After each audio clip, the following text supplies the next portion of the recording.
সবার জন্য একটি বাড়ি এমন স্লোগানে শনিবার লিসবনের রাস্তায় নামেন হাজারো নাগরিক। এছাড়া আমরা এটা আর নিতে পারছি না বা থাকার মতো একটি বাসা চাই এমন লেখা সম্বলিত প্ল্যাকার্ড ছিল হাতে হাতে। গত ৩ মাসেই বাড়ি ভাড়া বেড়েছে ১৭%। এমন অভিযোগ তুলে সংগঠন কাজা পাড়া বেবের সহ প্রায় ডজন খানেক সংগঠনের আহ্বানে সাড়া দিয়ে রাস্তায় নামেন তারা। শুধু লিসবন নয়, পোর্তো, কোইম্ব্রা, ইবোরা, ফারোর মতো প্রায় ১৬টি শহরে একসাথে হয় বিক্ষোভ। চলমান আবাসন সংকটের পেছনে সরকারের উদাসীনতা ও প্রয়োজনীয় পদক্ষেপের অভাবকে দায়ী করেছেন আন্দোলনকারীরা। সেই সাথে বিরোধী দল সেগারও কড়া সমালোচনা করেন তারা।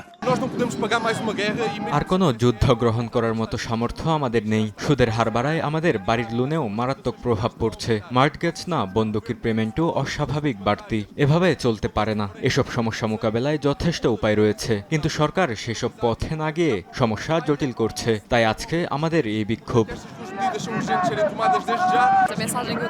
আমি সরকারকে এই বার্তাই দিতে চাই যে তারা আজকের এই বিক্ষোভে অংশ নেওয়া মানুষগুলোর শক্তি অনুধাবন করুক। এই লোকগুলো একরকম মানবেতর জীবনযাপন করছে শুধুমাত্র মাথার উপর একটি ছাউনি না থাকার জন্য। এর মধ্যে যুব সমাজ সবচেয়ে বেশি ক্ষতিগ্রস্ত। পরিসংখ্যান বলছে লিসবনে এক রুমের একটি বাসার জন্য ন্যূনতম মজুরি পাওয়া একজন কর্মীর বেতনের শতকরা ৮০% ব্যয় হচ্ছে। তারিকুল হাসান আশিক, সময় সংবাদ, লিসবন, পর্তুগাল।